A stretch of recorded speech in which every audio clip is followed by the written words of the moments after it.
Leprechaun 4. For whatever reason, the people behind the Leprechaun films had so much ideas and potential for this franchise. Like a crossover with the serious Candyman films, or Darren Lynn Bousman, who's behind most of the Saw sequels, really wanted a film about the Leprechaun time traveling to the Old West, because he thought it would be really funny. But eventually they settled, because why not? Everyone else is doing it. The film opens with bad CGI, and on board is our Colonial Marines for the film.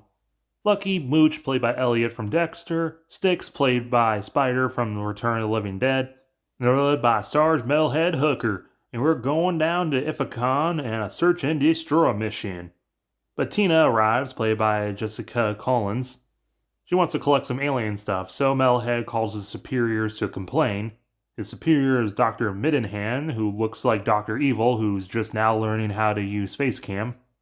So they put Books in charge of her as the escort mission, and he kind of looks like Dollar Store Sylvester Stallone. Meanwhile, planet side, we meet Princess Zarina, who's captured, but worse, she was in Baywatch.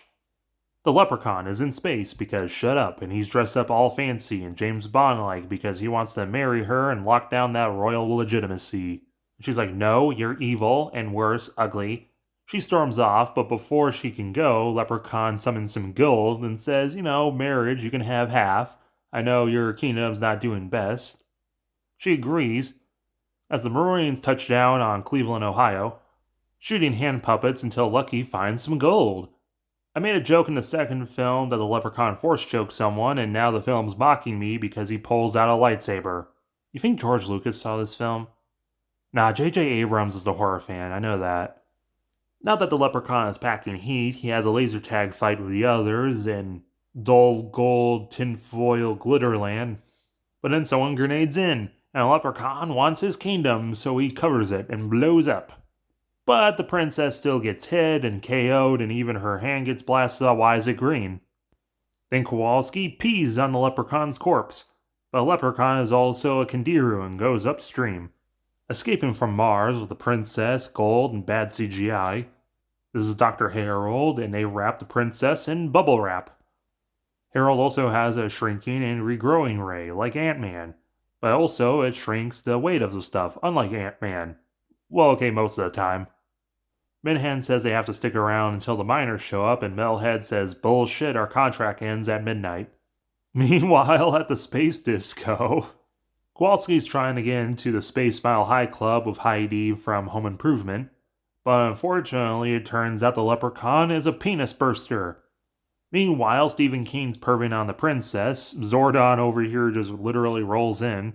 But hey look, her hand regrew back, because alien. Then the Marines hear about a monster in someone's pants and investigate. We can go anywhere we want, lady.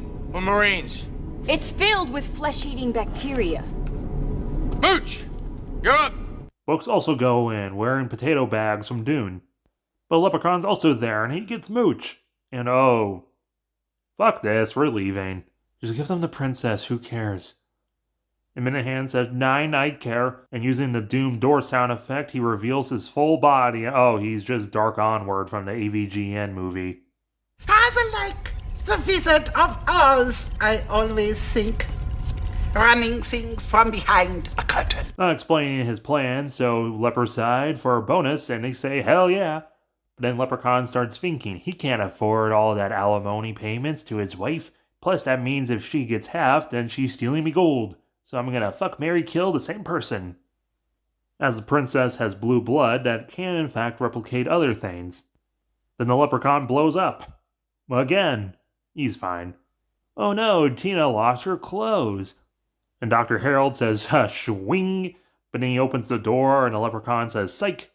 You got a boner from a dude. So then Harold stabs him in the back. But then Leprechaun squashes him like his favorite movie. Grabbing the princess, and Dr. Middens over there wants his skin regrown. Well, why don't we give him some? With a little hint of spider and scorpion. Marines arrive, but oh no, Tina gets some acid poured on her. Time to strip her and pour water on her. And Sarge gets a bunch of bombs strapped to him from the Leprechaun's magic and held hostage. So the princess flashes everyone. But that's the calm before her storm. Then the Leprechaun makes Sarge go and drag with nunchucks and fights Tina. And he starts fighting himself over his urges. Kill! Kill! Ah! This is far too violent. Shut up, you pussy! This film is so progressive, showing the struggles many military officials have fighting their masculine urges when they really just want to wear a dress and have fun. Or they just thought it would be funny. As he accidentally bayonets a power outlet and the wooden stock of the gun electrocutes him. And Leprechaun hits the self-destruct before he can find the gold. And he also force fields over the only escape ship. Oh, that's kinda sus. Another shootout with Leprechaun, and Spider gets attacked by a spider. Lep is then grown giant, and of course the compositing is very bad. Tina loses her pants dealing with a giant spider, which looks cool,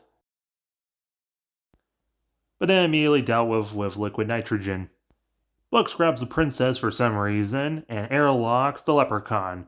And he squatches and stretches with silly camera effects until he explodes for real this time, with a hilariously obvious studio light. The password is wizard, and everyone is okay, as the Leprechaun is still alive, flipping everyone off, but no one's outside to pee on him. And the princess is nowhere to be seen. Final body count? 9. This film... Now, the practical effects are really good, and the CGI is bad for its time. The acting's about as average as it can be. But the big thing about this film, it's clearly trying to be a ripoff of Aliens. The Leprechaun feels like an afterthought in this film, to be honest. There's not that many silly kills with him. He hardly rhymes, and he doesn't even get called a Leprechaun this entire film. It almost feels like Hellraiser sequel-itis, and this film began as a completely different thing, but they added the Leprechaun in later. Now, there is some funny gags, and I mean, the whole fact that Leprechaun in Space is a real movie is pretty funny. But it's just not have the sauce, you know? It's not that fun of a film. It fails to take advantage of the setting of space and silly Leprechaun that kills people with funny, silly ways. At best, the film just feels like a weird fan film. 2 out of 10. But let me know your guys' opinions down below, as well as hitting that like button and the subscribe button.